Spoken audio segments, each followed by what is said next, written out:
Nós não precisamos ter medo. Não precisamos ter medo do amanhã, do futuro, da crise. Não precisamos ter medo do desemprego. Não precisamos temer a morte. É claro que vamos tomar todos os cuidados necessários, mas não precisamos ter medo da morte. Se você está com Deus, se você anda com Deus, se você consagrou a sua vida a Ele, receba essa palavra. Não temas nem te espantes, porque o Senhor teu Deus é contigo por onde quer que andares. Amém? O Senhor é conosco. Deus não se esqueceu de você, da sua família, da sua casa. Ele pode te fortalecer através da palavra. Ele pode restabelecer a paz. Ele pode te dar a cura. Ele pode te dar libertação. Porque Ele é Deus. O céu não está em crise. O céu não está em crise. Amém? Em nome de Jesus, o céu não está em crise. Antes que essa crise chegasse à terra, Deus já sabia que ela aconteceria. Não te mandei eu? Esforça-te e tem bom ânimo. Não temas nem te espantes, porque o Senhor teu Deus é contigo, por onde quer que andares. Aleluia. Senhor, obrigado pela tua palavra. Obrigado por cada ensinamento. Obrigado porque o Senhor tem sido bom e fiel conosco. Diante dessa crise, diante de tantas adversidades, o Senhor tem sido aquele que nos dá sustento, que nos dá tranquilidade, que nos dá paz. E obrigado pela tua palavra, Senhor, que por si só já é rica o suficiente para nos trazer edificação ao nosso coração. Mas pela tua misericórdia, nós também te pedimos que o Senhor traga a revelação. Aleluia. Revela-nos a tua vontade, o teu querer, diante dessa palavra. O que o Senhor quer falar conosco aqui?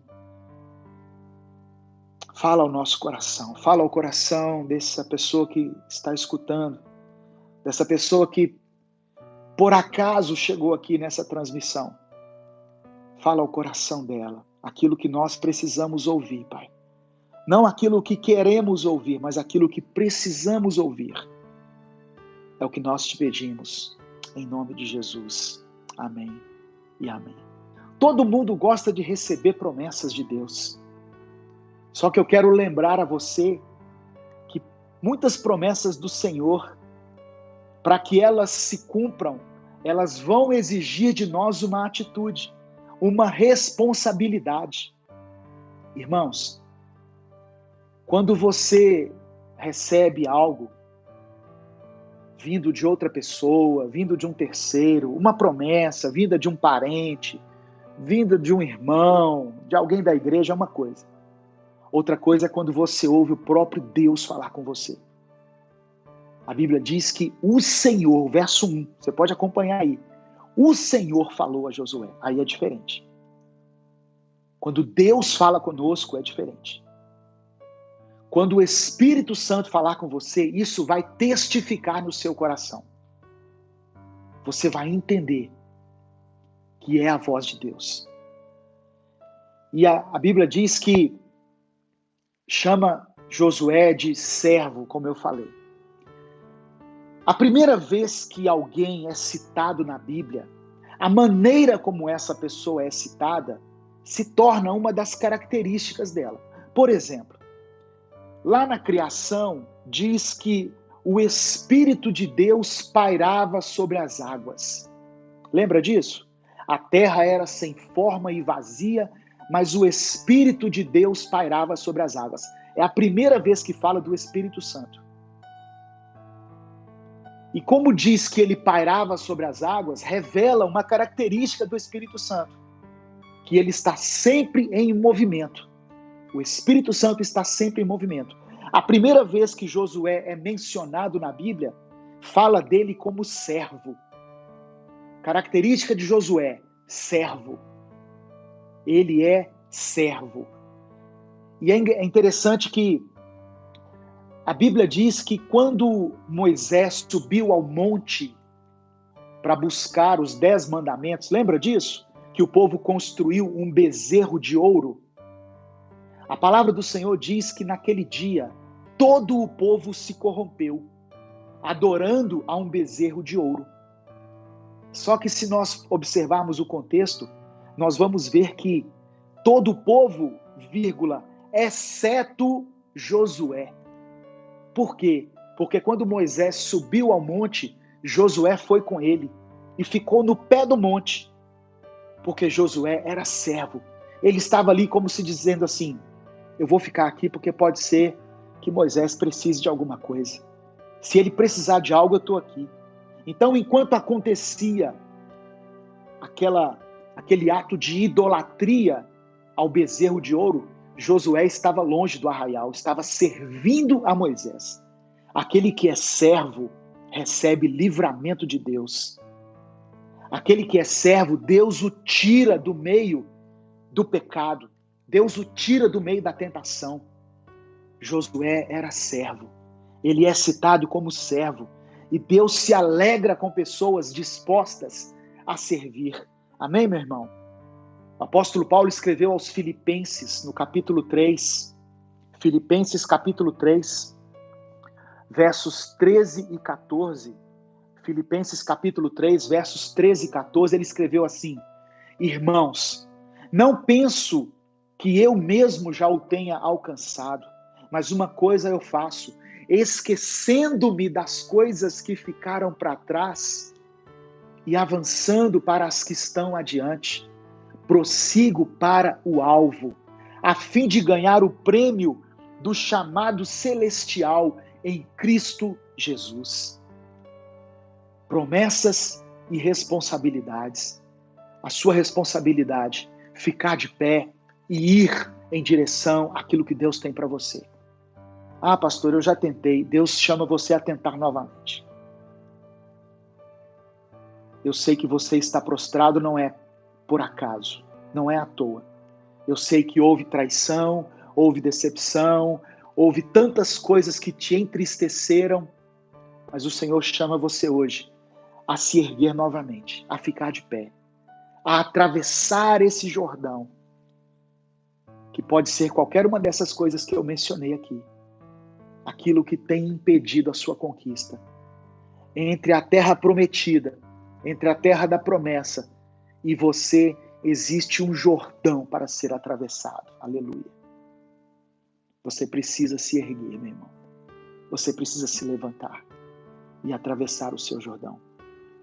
Para entrar num tempo de promessa, é preciso aprender a guerrear. É preciso declarar guerra contra os nossos inimigos. Certos de que o Senhor é conosco, de que o Senhor está conosco. Ele está dizendo aqui, e o que ele disse para Josué, ele diz agora para você: eu não te deixarei e nem te desampararei. Assim como eu fui com Moisés, eu sou contigo. Amém? Você recebe essa palavra em nome de Jesus? Versículo 6. Agora é responsabilidade. Promessas e responsabilidades. Versículo 6. Esforça-te e tenha bom ânimo. Seja esforçado e não desanime. Seja esforçado. Todos nós vamos ter que nos esforçar para conquistar aquilo que Deus tem para nós. Não meça esforços, meu irmão, para você se tornar melhor como cristão. Como você é como cristão? Tem pessoas que acham que ser cristão é só levantar a mão, aceitar Jesus e pronto. Leia a Bíblia. Ore. Busque a Deus. Ande em santidade, em obediência. Se esforce e não desanime. Não meça esforços para se tornar uma pessoa melhor, um cristão melhor, um pai melhor para os seus filhos, uma mãe melhor para os seus filhos. Como você tem sido como pai, como mãe? Você cumpre bem esse papel? Se eu perguntar para os seus filhos, como é o seu pai? Como é a sua mãe? Que nota você daria a eles? Não meça esforços para se tornar um marido melhor para sua esposa ou uma esposa melhor para o seu marido. Esforça-te e tenha bom ânimo. Canaã simboliza um tempo de promessa, uma terra boa, que pode ser um tempo novo aí na sua casa, um tempo novo na sua vida profissional, um tempo novo nos seus relacionamentos, mas você precisa se esforçar. Você não pode desanimar. Tem pessoas que se esforçaram tanto no passado e que agora estão desanimadas. Deus renova suas forças hoje. Deus sopra um fôlego de vida sobre você hoje através dessa palavra, para que você reaja, para que você continue tentando, continue lutando. Amém? As coisas não vão cair do céu para nós. Nós temos as promessas, mas temos a nossa responsabilidade. E aqui fala sobre esforço e não desanimar. Não desanime. Nós precisamos nos enchermos da palavra de Deus. Para isso eu preciso ler a Bíblia. Eu preciso ter a Bíblia no meu celular. Eu preciso ouvir todos os dias. Por isso a gente dá tanta importância para o nosso conteúdo, né, através do Minuto com Deus. Diariamente, nós ministramos na vida de milhares de pessoas através de uma mensagem curta. Não é o tanto que você lê a Bíblia, mas é o tanto que você se dispõe a praticar. Não se aparte da tua boca o livro dessa lei. Deus quer renovar os seus versículos. Deus quer te dar versículos novos, diferentes daqueles que você já decorou, que já sabe até de cor. Deus quer renovar o seu entendimento. Deus quer renovar a revelação da palavra dele na sua vida. Mas para isso você precisa se alimentar da palavra. Amém? Quando você se encher da palavra, se alimentar da palavra, meditar nela dia e noite, fala de estudar a Bíblia. Estudar a Bíblia dia e noite e obedecer o que está contido na palavra, você será uma pessoa próspera e bem-sucedida. Quantos recebem, digam amém. Esse texto, eu gosto muito de mencionar, dando respaldo a isso que eu estou falando. Mateus capítulo 7, verso 24 e 27, diz assim, Jesus falando, portanto, quem ouve estas minhas palavras e as pratica, e coloca em prática a palavra, é como um homem prudente que construiu a sua casa sobre a rocha. Caiu a chuva, transbordaram os rios, sopraram os ventos e deram contra aquela casa. E ela não caiu, porque tinha seus alicerces na rocha. Mas quem ouve estas minhas palavras e não as pratica, é como um insensato que construiu a sua casa sobre a areia. Caiu a chuva, transbordaram os rios, sopraram os ventos e deram contra aquela casa, e ela caiu, e foi grande a sua queda. Eu chamo a atenção aqui para o final desse texto que eu li. E foi grande a sua queda. Aquele que conheceu a palavra, que teve uma experiência com Deus, que já conhece o que Deus quer dele, mas que não está obedecendo. Cuidado, porque a sua casa vai cair. E grande será a sua queda. E foi grande a sua queda. Significa que vai causar um estrago muito grande na sua vida. Portanto, você que está ouvindo, você não chegou aqui nesse culto por acaso. Você não está ouvindo essa mensagem por acaso. Amém? 1.600 pessoas assistindo agora. Glória a Deus. Deus já falou com você. Deus já alertou você. Mas você continua fingindo que não é com você. Cuidado, porque grande vai ser a sua queda. É o que o Senhor manda te dizer. Amém? Haja conforme aquilo que Deus já falou ao seu coração. Elimine esse pecado da sua vida. Elimine essa pessoa da sua vida. Tire essa pessoa da sua vida. Bloqueia ele no celular. Bloqueia ela no celular. Deus manda te avisar. Porque senão, grande será a sua queda. Você está sendo como o insensato que construiu a sua casa sobre a areia. A tempestade vai chegar e a sua casa não vai resistir. Amém? Estenda a sua mão assim. O Senhor te abençoe e te guarde. O Senhor faça resplandecer o seu rosto sobre ti e tenha misericórdia de ti. O Senhor sobre ti estenda o seu rosto e te dê a paz. Que Deus te abençoe. Uma semana de bênção, de vitória para você e para sua família. Em nome de Jesus.